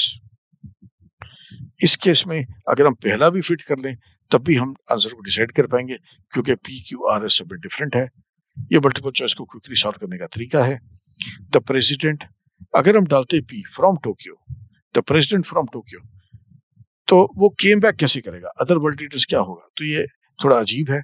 तो द प्रेसिडेंट कुछ हैड अ मीटिंग, ऐसा कुछ बनना चाहिए था, तो वो यहाँ पर है, आर है हमारे पास। The president was meeting with, अगर हम ये डालते तो ये डेस बन सकता है। केम बैक ये भी बन सकता है, केम बैक फ्रॉम टोक्यो ऐसा बन जाएगा, फिर एस के बाद पी आ जाएगा। Where he was meeting with other world leaders, तो ये बनता है क्लियरली। तो अगर हम ये स्ट्रक्चर लेकर चलें तो हमारे पास आ जाएगा answer P S P Q are. दोबारा थोड़ा सा डिटेल में देखते हैं इसको। द प्रेसिडेंट है, फ्रॉम टोक्यो तो नहीं बन रहा, तो यहाँ पर पी तो नहीं है, पी इज नॉट देयर। तो अगर पी हमारे पास पहले में नहीं है तो फिर सी एलिमिनेट हो गया। अब आया where he, the president where he, again Q भी नहीं बनता तो ये भी एलिमिनेट हो गया। द प्रेसिडेंट अगर हम इसके साथ कहते हैं वॉज मीटिंग विद, तो आर तो बन सकता है यहाँ पर, R can surely come, R can surely come. तो आर जो था वो था हमारे पास चॉइस डी। और इसी तरह अगर हम डालने की कोशिश करें S, the president came back, ये भी बन सकता है एस। अब अगर हम ले एस, अगर हमने यहाँ डाल दिया तो नेक्स्ट क्या होगा, केम बैक के कारण आएगा फ्रॉम टोक्यो, अगले में पी आ जाएगा, फ्रॉम टोक्यो। वेयर ही ये भी बन सकता है, वेयर ही का मतलब आ गया क्यू, वॉज मीटिंग विद तो ये आ गया आर, और इसके कारण अदर वर्ल्ड लीडर्स। तो इस तरीके से स्ट्रक्चर बन सकता है। तो अगर ये स्ट्रक्चर बनता एस पी क्यू आर तो आंसर भी हमारा करेक्ट होता। अगर हम रिवर्स लें, अगर ये आर लें तो कैसे बनेगा, the president was meeting with और फिर आ गया फ्रॉम टोक्यो, तो नहीं बन रहा, was meeting with from Tokyo नहीं बनेगा, कुछ मिसिंग है, whom फ्रॉम टोक्यो, तो वो नहीं क्लियर हो रहा, इसीलिए ये सेंटेंस नहीं बनता। अगेन हमारे पास जो डी था वो इनकरेक्ट है, तो करेक्ट आंसर इसके लिए बी। एक और तरीके से सॉल्व करते हैं, एक्सप्लेनेशन देख लेते हैं। तो करेक्ट सीक्वेंस जो है वो एस पी क्यू आर है, लॉजिकली कनेक्ट हो रहा है action of returning from a specific location where the president had been engaged with a meeting with other world leaders. तो इसीलिए ये एक्शन ऑफ रिटर्निंग है, सबसे पहले केम बैक, उसके कारण आया फ्रॉम टोक्यो, यहाँ पर हमने स्पेसिफाई कर दिया कि वो कहाँ से वापस आए। वेयर ही के कारण सेंटेंस का कंटेक्स्ट आ गया, और वॉज मीटिंग विद इसके कारण कंप्लीट हो गया कि what he was doing in Tokyo, he was meeting with other world leaders. तो अगेन अगला jumble sentence, man's in the modern insufficient thrust of for knowledge, the wonderful achievement of science is at the root of world। तो again जो main idea यहाँ पर कुछ ऐसा है कि मैन की एक इनसेशिएबल थर्स्ट फॉर नॉलेज है, उसकी एक ऐसी प्यास है जो नॉलेज के लिए पूछ नहीं सकती। In the modern the wonderful achievements of science, उसी के कारण साइंस की बड़ी बड़ी अचीवमेंट्स हैं वो रूट में है वर्ल्ड की। तो कुछ कहने का मतलब कुछ ऐसा है कि मैन की जो इनसेफिशिएबल थर्स्ट ऑफ नॉलेज है वो रूट में है उस चीज की जो वंडरफुल अचीवमेंट ऑफ साइंस है इस दुनिया में, इन दी मॉडर्न वर्ल्ड, कुछ ऐसा बनता है। तो अगर ये है इन दी मॉडर्न वर्ल्ड, तो वर्ल्ड से पहले सिर्फ यही फिट हो रहा है, तो क्योंकि इन insatiable thirst of knowledge world नहीं बनता, the wonderful achievement of science world भी बनता, is at the root of world ये भी नहीं बनता। तो 6 से पहले आएगा पी। तो 6 से पहले अगर पी आएगा तो सिर्फ A choice can be correct, there is no other choice जिसके अंदर ये ट्रू है। तो इस केस में P will turn out to be, giving us the right answer, A is the correct one. तो अगर हम ये करें तो कैसे बनेगा sentence? Man's insatiable thirst for knowledge is at the root of the wonderful achievements of science in the modern world, बिल्कुल बनता है। तो A seems to be the correct answer। इसी को सॉल्व करते हैं एक और तरीके से, वो यहां पर है। तो correct answer is again QSRP, insatiable thirst for knowledge। ये बता रहा है कि ड्राइविंग फोर्स क्या है मेंस के एक्शन के पीछे, is at the root of, thirst of knowledge को कनेक्ट कर रहा है कोर के साथ, ओरिजिन ऑफ समथिंग के साथ। The wonderful achievement of science, ये कह रहा है कि जो थर्स्ट ऑफ नॉलेज है ये किस चीज को लीड कर रही है, ये अमेजिंग अचीवमेंट्स इन साइंस को लीड कर रही है इन दी मॉडर्न। तो ये वर्ल्ड को जोड़ रहा है, तो लास्ट में बस पी आएगा इन द मॉडर्न वर्ल्ड। तो करेक्ट सीक्वेंस ये बन जाएगा। तो हम कनेक्ट कर रहे हैं, लॉजिकली कनेक्ट कर रहे हैं मैन्स थर्स्ट ऑफ नॉलेज को with his role as the foundation और कॉज को, अचीवमेंट ऑफ साइंस को, और फिर स्पेसिफाई करें टाइम फ्रेम को जो है modern world. Today by the hunters for their are trapped और killed millions of wild animals every year skin. तो अगेन सेंटेंस जो है उसका कुछ लॉजिकल मतलब बन रहा है। आप देखिए क्या आप इसको सॉल्व कर सकते हैं 10 सेकंड्स के अंदर।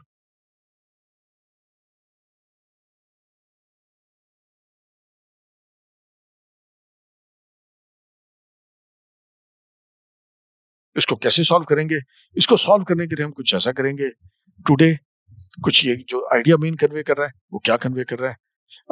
टुडे हम कह रहे हैं कि मिलियंस ऑफ वाइल्ड एनिमल्स जो हैं उनको हम ट्रैप करते हैं, वो किल होते हैं हंटर्स से हर साल अपनी स्किन के लिए। तो ये हम कहने की कोशिश कर रहे हैं इस सेंटेंस में। तो क्या लॉजिकल स्ट्रक्चर बनेगा कि हम ये कह सकें कि ये सारे आपस में कनेक्टेड हैं? तो हम देखते हैं कि how do we connect these actually. सबसे पहले हमारे पास टुडे, तो उसके साथ क्या आएगा? बाय हंटर्स फॉर देयर नहीं बनता, तो क्लियरली पी तो चॉइस नहीं है, इसका मतलब डी, इसका मतलब नहीं है। नेक्स्ट आएगा तो पी नहीं है, are trapped, today are trapped और किल्ड अगेन नहीं बनता, तो क्यू भी राइट चॉइस नहीं है। फिर आया today millions of wild animal बनता है, तो R may be the right choice, this may be the right choice, we don't know yet. S today every year, तो टुडे और एवरी ईयर कंट्रास्ट में आ जाएगा, टुडे एवरी ईयर का नहीं होता, टुडे करंट ईयर का होता है, तो इसीलिए टुडे एवरी ईयर नहीं बनता। तो again this does not seem to be correct, the only answer seem to be correct is B, which is R Q S and P. एक बार ट्राई कर लेते हैं पूरा सेंटेंस बोलकर कि क्या लॉजिकल सेंस बन रहा है। कुछ ऐसा बन रहा है, today millions of wild animals are trapped or killed every year by the hunters for their skin। Yes बिल्कुल लॉजिकल है। एक और लॉजिकल स्ट्रक्चर से इंग्लिश के ग्रामर के तरीके से भी सॉल्व कर लेते हैं, वो कुछ ऐसा है। एक्सप्लेनेशन ये है कि मिलियंस ऑफ वाइल्ड एनिमल्स, तो हमने इंट्रोड्यूस कर दिया सब्जेक्ट को, हमने कहा था सब्जेक्ट के बाद वर्ब आएगा, उसके बाद हमने वर्ब डाल दिया आर ट्रैप्ड और किल्ड एवरी ईयर, ये हमने और डिटेल कर दिया उसको, फ्रीक्वेंसी और टाइम फ्रेम डाल दिया इवेंट का। By the hunters for there, इसको कौन कर रहा है, तो इसको हमने डाल दिया थॉट कि उन एनिमल्स को ट्रैप और किल कौन कर रहा है, और फिर बताया क्यों, specifically for their skin. Question 16, they sat each holding a long crooked cane in his hands and eagerly waited for a bite in a heavily bottomed boat। तो ये शायद फिशिंग की बात कर रहे हैं कि they sat with a crooked rod in their hand and वो बाइट की वेट कर रहे थे कि कोई फिश आए, और उसके लिए उन्होंने एक हैवी फ्लैट बॉटम बोट रखी हुई थी। तो ये इसका है। अब हमारे पास 4 चॉइसेस हैं, P Q R, R Q, R P Q, Q R P और क्यू पी आर। थोड़ा सा इजियर क्वेश्चन है क्योंकि 1 और 6 के बीच में सिर्फ 3 एलिमेंट मिसिंग है 4 की जगह। 10 सेकंड है, सॉल्व करने की कोशिश करिए।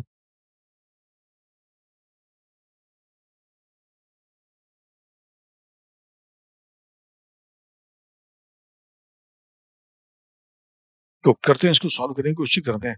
दे सैट, तो वेयर डिड दे सैट, तो ये हमें एक्सप्लेन करना पड़ेगा। ईच होल्डिंग अ लॉन्ग नहीं बनता, एंड ईगरली वेटिंग ये भी नहीं सेंस बन रहा। In a heavily bottom boat बिल्कुल सेंस बन रहा है। They sat in a heavily bottom boat, तो clearly R should be the choice. अगर आर आ गया तो करेक्ट चॉइस बी है, और कोई भी चॉइस करेक्ट नहीं हो सकता। तो B will end up being the correct answer. तो देखते हैं इसको, बी इज इंडीड करेक्ट। हमने कहा they sat in a heavily flat bottom boat, ये सेट कर रहा है सीन को, डिस्क्राइब कर रहा है लोकेशन को कि इंडिविजुअल्स कहाँ है। Each holding a long crooked rod in his hands, ये डिस्क्राइब कर रहा है कि हर पर्सन क्या कर रहा है। And eagerly waiting for a bite, complete कर रहा है पिक्चर को, उनके एक्शन को, उनके एंटिसिपेशन को, कि वो वेट कर रहे हैं कि फिश उनकी बाइट करे, उनकी रॉड को, उनके हुक को, जो रॉड के प्रोबेबली एंड में है। इसीलिए B R P Q is the correct answer. Next, the boxes were heavy, so carrying two of them was a lot of weight to handle. तो यहाँ अगेन जो आइडिया है वो कुछ ऐसा है कि द बॉक्सेस थे वो काफी हैवी थे, इसीलिए उनके कारण काफी वेट था। अगर आप 2 को कैरी करते तो उनका वेट काफी ज्यादा था। तो आपको चूज करना है इनको राइट सीक्वेंस में कैसे डालें, ए बी सी या डी, करेक्ट चॉइस क्या है। आप प्लीज ट्राई करिए और फिर देखिए कि हम जो आंसर दे रहे हैं क्या उस आंसर के साथ वो मैच कर रहा है। अगर मैच कर रहा है तो आपका ये आइडिया क्लियर है, कंसेप्ट क्लियर है। अगर ये मैच नहीं कर रहा then we have an issue. आपको थोड़ी और प्रैक्टिस करनी पड़ेगी, पर अभी आपके पास 10 सेकंड है। देखिए अगर आप इसको सॉल्व कर पाए। The boxes were heavy, so carrying 2 of them was a lot of weight to handle.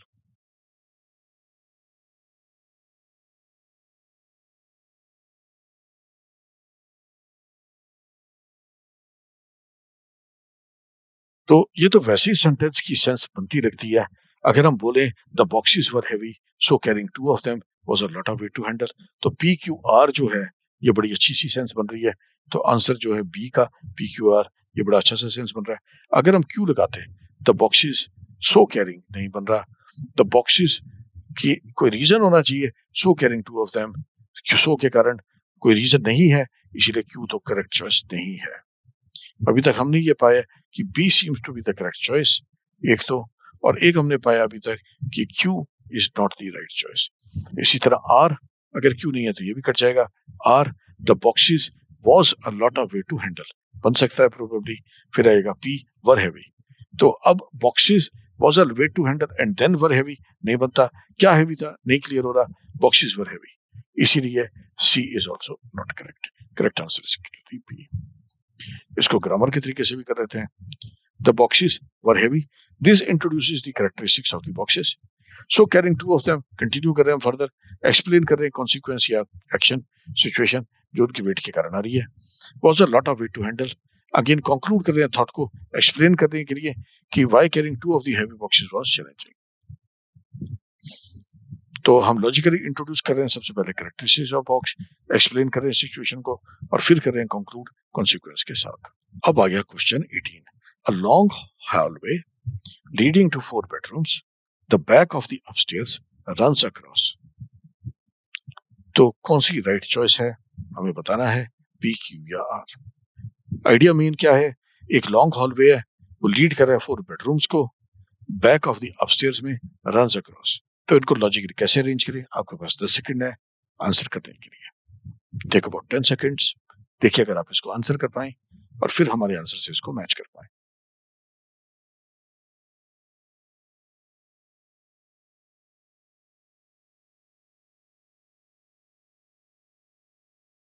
तो आंसर जो बन रहा है वो बनेगा कुछ आर क्यू पी। क्यों, द हॉलवे रन्स अक्रॉस बनेगा, ये डिस्क्राइब कर रहा है हॉलवे को।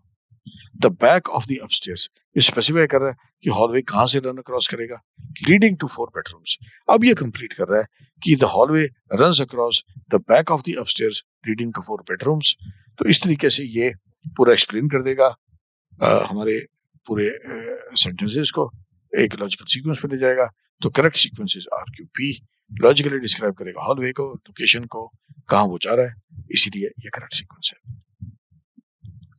नेक्स्ट आ गया हमारे पास, हिज फादर लाफ्ड सॉफ्टली, अब इस केस में एंडिंग सेंटेंस हमारे पास नहीं है, सीधे ही है सिर्फ his father laughed softly when he himself had been casting his band back to the days of his youth an eager player of the same game.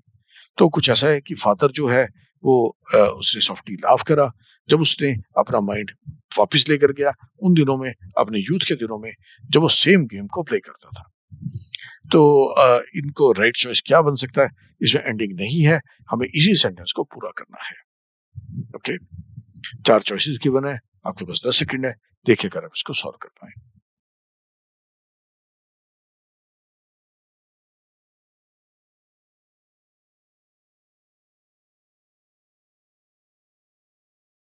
चलिए सॉल्व करना शुरू करते हैं। His father laughed softly when he himself had been. तो ये वैसे तो बनता है sentence when he himself had been, पर प्रॉब्लम इसके साथ ये है कि laughed softly when he himself had been, ये थोड़ा स्टैंड अलोन हो रहा है। कोई ही हिमसेल्फ, तो अब ये कोई ना कोई चीज बच्चे ने करी है जिसके साथ वो कह रहा है, या किसी और ने करी है जिसके साथ वो कहने की कोशिश कर रहा है ही हिमसेल्फ। तो पी थोड़ा सा लेटर आएगा एक्सप्लेन करने के लिए किसी चीज को। His father laughed softly casting his mind back. Again ये जो है ये बनता है, अच्छा सा सेंटेंस बन रहा है। His father laughed softly casting his mind back to the days of his youth when he himself had been an eager player of the same game. तो अगर हम क्यों चूज करें तो उसके कारण पी भी बन जाएगा, एक्सप्लेन हो जाएगा कि वो क्यों कास्टिंग ऑफ कर रहा था, और क्योंकि he was an eager player of the same game. तो ये लॉजिकल सीक्वेंस बन गया Q P and R. Q P and R जो है वो ऑप्शन सी है, C seems to be the correct one. तो casting his mind back to the days of his youth, action को हम बता रहे हैं, जो फादर का एक्शन है वो रेमिनेस कर रहा है। When he himself had been continue कर रहे हैं टाइम फ्रेम में जब वो फादर यंग था, और फिर N eager player of the same game कह रहे हैं क्योंकि वो फादर था, यूथ में ऐसा ही था, इसीलिए करेक्ट ऑप्शन बन गया Q P are. Logically introduce कर रहे हैं फादर का रेमिनिसेंस, फादर की मेमोरी, और फिर प्रोवाइड कर रहे हैं कंटेक्स्ट की जब वो यंग था, और एक्सप्लेन कर रहे हैं तब वो क्या करता था। When they reached the summit, the boys could hear the faint notes of a festival wafted towards them on the soft breeze of the spring night. तो करेक्ट चॉइस क्या है? 4 चॉइसेस हैं, हमें इस सेंटेंस को पूरा करना है। When they reached the summit, क्या आना चाहिए इसके बाद? इन क्वेश्चंस में फुल स्टॉप या कैपिटल हमें नहीं दिया गया बेनिफिट के लिए। अगर फुल स्टॉप होता तो हमें पता लग जाता कि लास्ट, इस सेंटेंस का लास्ट पार्ट क्या होगा, वो हमें अभी अवेलेबल नहीं है। तो ये है हमारे पास 3 चॉइसेस, हमें चूज करना है इनमें से राइट क्या है।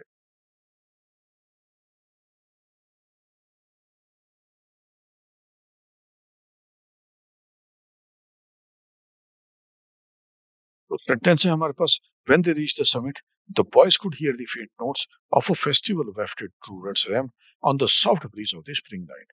तो जब बॉयज जो थे वो समिट पर पहुंचे, अपनी माउंटेन जो वो क्लाइम कर रहे थे उसकी पीक पर पहुंचे, तो उनको कुछ फेंट नोट सुनाई दिए एक ऐसे फेस्टिवल के जो कि वो सुन पा रहे थे सॉफ्ट ब्रीज जो चल रही थी उसके कारण। तो ये बेसिकली सेंटेंस का मतलब है।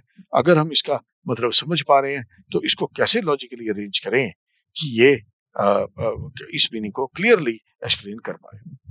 सो 10 सेकंड आपके पास, आप सॉल्व कर सकते हैं इसको, उसके बाद हम बात करेंगे कि इसको कैसे सॉल्व करें।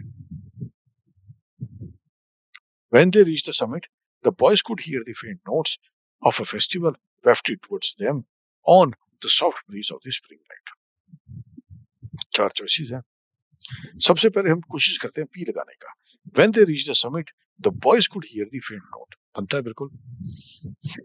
फिर नेक्स्ट क्या आएगा? तो पहला चॉइस बी हो सकता है, faint notes of a festival wafted towards them on the soft breeze of the spring night. Again, PQR seems to be the right choice. तो PQR है हमारे पास D, option D seems to be the correct one. Already हमें लगता है कि ये correct है। अगर आपके पास टाइम कम है एंड यू वांट टू हरी, तो अब आप मूव कर सकते हैं नेक्स्ट के ऊपर बिना अदर ऑप्शंस को चेक करें। पर अगर आप अदर ऑप्शंस को चेक करें तो कई बार आपको गलती अपनी रियलाइज हो सकती है कि may be this is not right, may be other sentence is more correct, शायद अगर जो और सेंटेंस है वो ज्यादा करेक्ट हो। यहाँ पर अब 2 गिवन हमें आर, तो आर को क्विकली डालकर देख लेते हैं कि अगर हम आर को डालते तो क्या हम गलती ना करते। आफ्टर ऑल 2 चॉइसेस के अंदर आर है, तो डाल के देखते हैं। When they reach the summit on the soft breeze of spring night नहीं बनता, और summer when they reach the summit, जब वो समिट पर पहुंचे तो soft breeze on the spring night के ऊपर कुछ हो रहा था, ऐसा नहीं बन सकता, इसीलिए बी और सी तो क्लियरली गलत है। क्या वो क्यों बन सकता था? When they reach the summit of a festival weft towards them, आगे नहीं बनता। क्या ऑफ द फेस्टिवल, कुछ लग रहा है कुछ मिसिंग है यहाँ पर, तो द फेंट noise of the faint notes of the festival, तो इसीलिए वो मिसिंग है यहाँ पर, क्योंकि सेंटेंस पी आना था एक्चुअली, क्यू से स्टार्ट नहीं हो सकता ये समिट के बाद, इसीलिए दिस आल्सो रॉन्ग। तो हमारी चॉइस ठीक है, डी इज करेक्ट। चेक कर लेते हैं। The boys could hear the faint notes, introduce कर रहा है कि बॉयज ने क्या एक्सपीरियंस करा समिट पर पहुंचने के बाद। उन्होंने अब यहाँ पर एक्सप्लेन कर दिया फेंट नोट्स कहाँ से आ रहे थे, फिर हमने कंप्लीट कर दी डिस्क्रिप्शन कि वो फेंट नोट्स जो थे वो बॉयज तक पहुंच गए, तो इसके कारण option D P Q R is the correct answer. Next one, so increasingly paying to provide revenue for the central government, the poor have been। हमें अगेन राइट चॉइस चूज करनी है, 4 चॉइसेस गिवन है, आप choose करिए कि इसको अनजबल कैसे करें।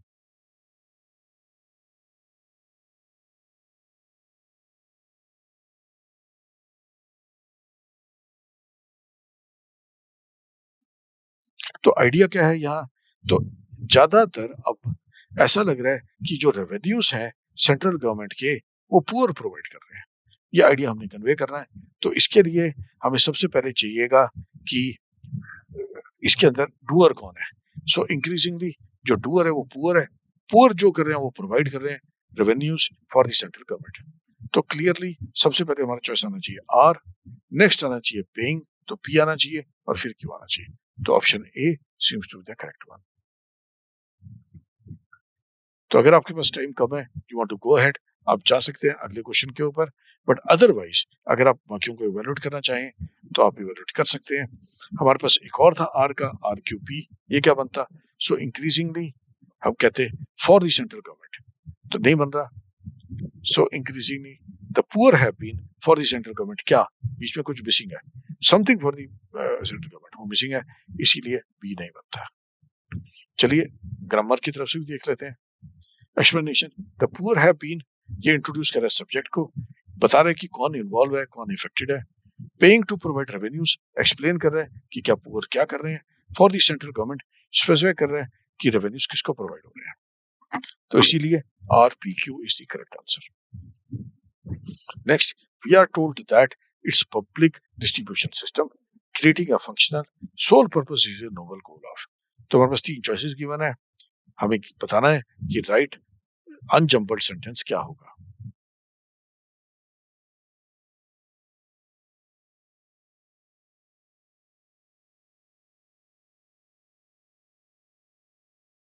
We are told that its public distribution system creating a functional sole purpose is a noble goal of। तो क्या कन्वे कर रहे हैं आइडिया, सेंट्रल आइडिया क्या है? हमें यह बताया जा रहा है कि एक पब्लिक डिस्ट्रीब्यूशन सिस्टम है, पीडीएस है, तो उसको फंक्शनल कर रहे हैं, तो ये एक नोबल गोल है किसी का। तो अब ये अगर हमने करना है राइट तरीके से अरेंज, तो क्या होना चाहिए, सब्जेक्ट आएगा, फिर वर्ब आएगा और फिर ऑब्जेक्ट आ जाएगा। तो इसको कैसे करें हम, रीअरेंज द सेकंड के बाद। तो देखते हैं, इसको सॉल्व करने की कोशिश करते हैं।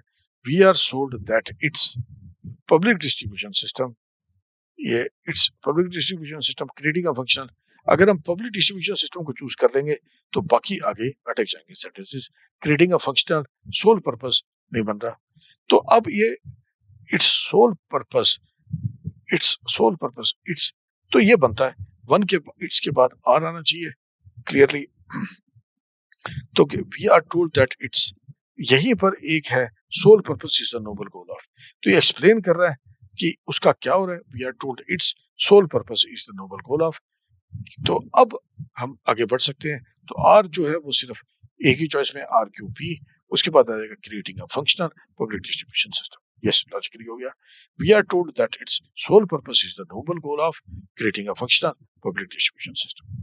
ठीक हो गया, this seems to be the correct one.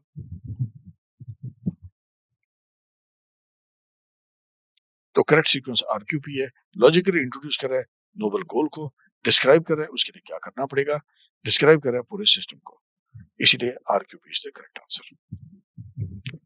Question 23, yes first get us some fresh juice and some sandwiches, may I take your order, not now, may be a little later, sure, would you like some coffee too.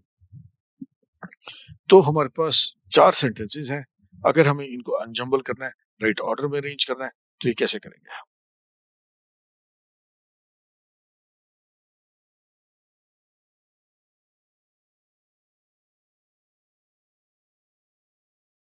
तो इस case में हमें starting और ending point नहीं दिया गया, हमें इन्हीं को अरेंज करना है ऐसी चीजों में कि वो एक्सप्लेन कर पाए कि हमारा सेंट्रल आइडिया क्या था।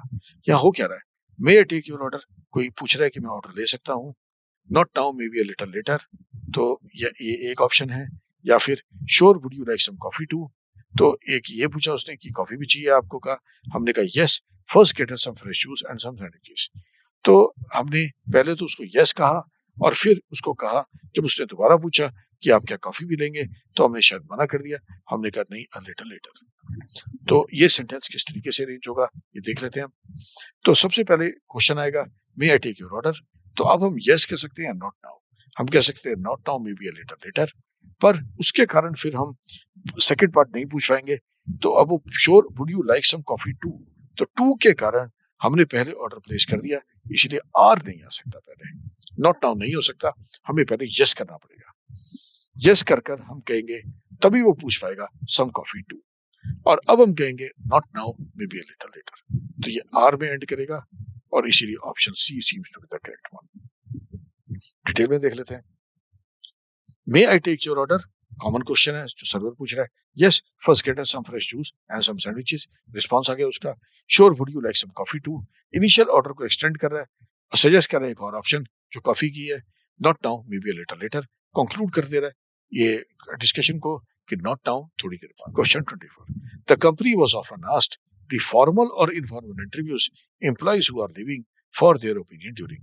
तो कंपनी में ये पूछा जाता है काफी फ्रिक्वेंटली, जो एम्प्लॉइज लीव कर रहे हो उनको फॉर्मल या इनफॉर्मल इंटरव्यू करके कि उनका ओपिनियन क्या था, वाई आर दे लिविंग।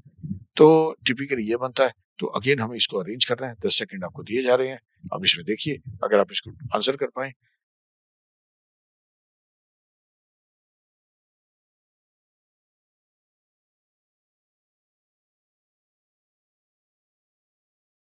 चलिए देख लेते हैं इसको। द तो इसमें ई से शुरू हो रहा है, ई में क्योंकि कैपिटल है तो ई से ये शुरू हो रहा है, तो इससे हमें हिंट मिल गया। फुल स्टॉप तो नहीं है, पर ई क्योंकि कैपिटल था इसे हमें हिंट मिल गया, एम्प्लॉइज हु आर लिविंग। तो क्लियरली आर जो है वो हमारा राइट चॉइस है। तो इसका मतलब हमारे पास दो ऑप्शन कट गए, हमारे पास अब ऑप्शन बचे ए और बी। नेक्स्ट हमें बता देगा कि अगर हमारा पी फिट होगा या क्यू फिट होगा, कि क्या हमारा राइट चॉइस है। तो एम्प्लॉइज हु आर लिविंग, और अब हम पी लगाकर देखते हैं, द कंपनी आर ऑफ अनास्ट, बिल्कुल बनता है लिविंग की कंपनी। अगर इसकी जगह हम क्यू लगाते, employees who are living the formal और इनफॉर्मल इंटरव्यू, तो फॉर्मल इंटरव्यू को क्यों लीव करेंगे वो, ये सेंस नहीं बन रहा। तो इसका मतलब A is the correct answer, this should be the answer. P हम कह रहे हैं दे आर ऑफ अनास्ट, तो इसको डिटेल में देख लेते हैं जरा। कुछ ऐसे बनेगा, A is the correct, the company are of honest the employees who are living are often asked the formal or informal interviews for their opinion during formal or informal interviews। इस तरीके से बन जाएगा। So R, B, S and Q, this seems to be the correct option। Question 25, a hailstorm activity in the evenings, there is a possibility of, while there could be heavy rain towards the weekend। तो again बात क्या हो रही है, ये कहा जा रहा है कि हेलस्टॉर्म एक्टिविटी होगी इवनिंग में, पॉसिबिलिटी है कि हैवी रेन्स भी हो सकती है वीकेंड के ऊपर। तो इन चारों को अरेंज करना है राइट ऑर्डर में। 10 सेकेंड आपके पास, देखिए अगर आप कर पाए।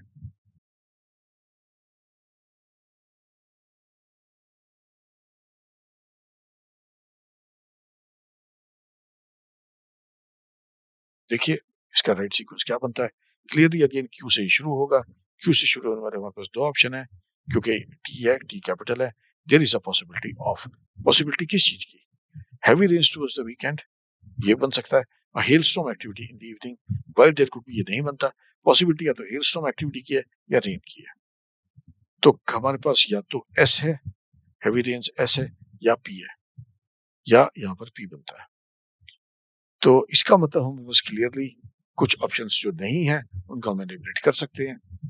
तो हमारे पास है अ हेल स्टॉर्म देयर, तो क्यू के बाद या तो एस आना था या आर आना था। हमने कहा कि एस की पॉसिबिलिटी नहीं लग रही। अगर एस की पॉसिबिलिटी अगर सॉरी आर की पॉसिबिलिटी नहीं लग रही, इसका मतलब एस की पॉसिबिलिटी है। अगर आर लगाने की कोशिश करते तो कुछ ऐसा बनता है, there is a possibility of, while there could be, ये नहीं है, इसका मतलब एस लगाते हैं। There is a possibility of heavy rains towards the weekend बनता है, और फिर आ जाएगा R, while there could be a hailstorm activity in evening. तो करेक्ट हो गया, बिल्कुल सेंस लॉजिकल बन गया। तो ये बन गया हमारा क्यू एस आर पी। तो बन गया हमारा there is a possibility of a hailstorm activity, heavy rains towards the weekend, while there could be a hailstorm activity in the evenings. बिल्कुल ठीक है, लॉजिकल स्ट्रक्चर बन गया। Therefore, this is the correct answer. Thank you.